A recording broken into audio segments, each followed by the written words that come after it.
Sapagkat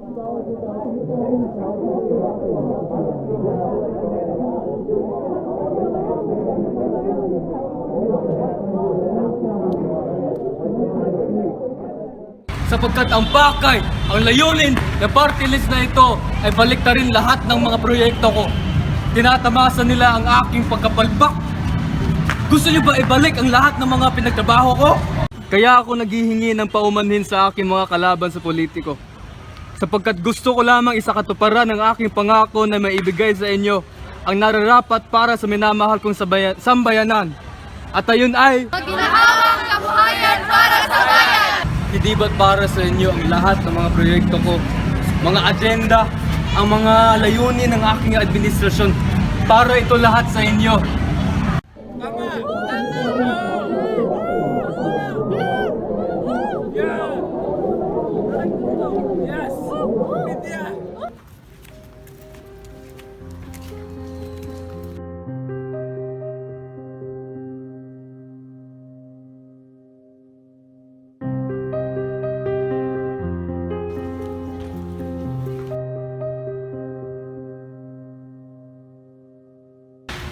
Neng!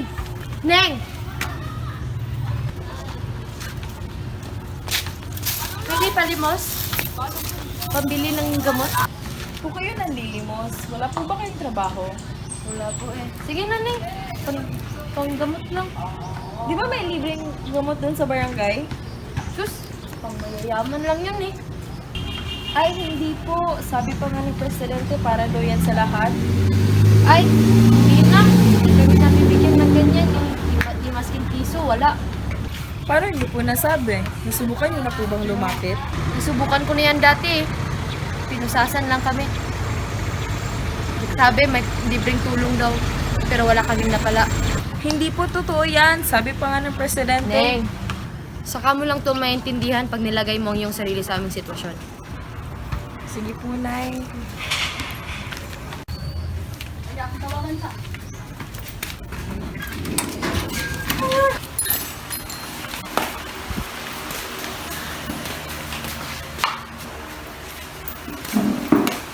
Uy, JJ! Ba't parang excited ka naman magbasa? Anong klaseng comics ba yan? Dito comics ate, mas malupit pa to sa comics. Nandito yung mga litrato ng mga presidente nung nanalo sila ng digmaan. Ang bata-bata pa nila dito ate. Bagay na bagay pa naman kayo. Hoy mga anak, kung alam nyo lang kung gaano karaming kababayan ang kakagusto sa presidente nung sundalo pa siya.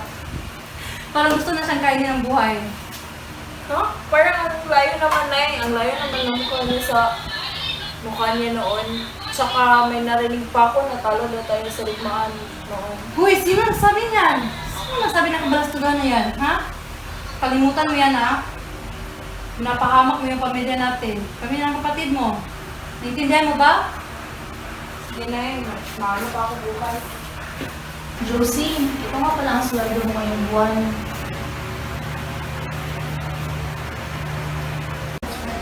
Nakaltasan na naman ba to? Yun nga, Josie eh. Na naman? Kakakaltas pa nga lang yung nakarang buwan eh. Pagpasensyahan mo na, Josie, lahat naman tayo apektado sa sitwasyon nito eh. Dinagdagan na naman ang buwis sa ating kumpanya.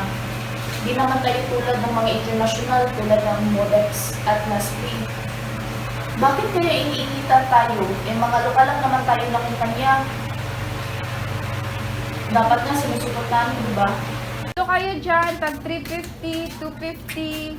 Pulo kayo dyan. Tag 350, 250. Pulo kayo dyan. Hoy! Anong ginagawa mo? Anong ginagawa mo dito? Anong ginawa kong masama dito? Ma'am, according to the new law, you are not allowed here. May karapatan din naman ako dito, katulad ng mga iba doon. Bitawan mo nga ako? Hoy!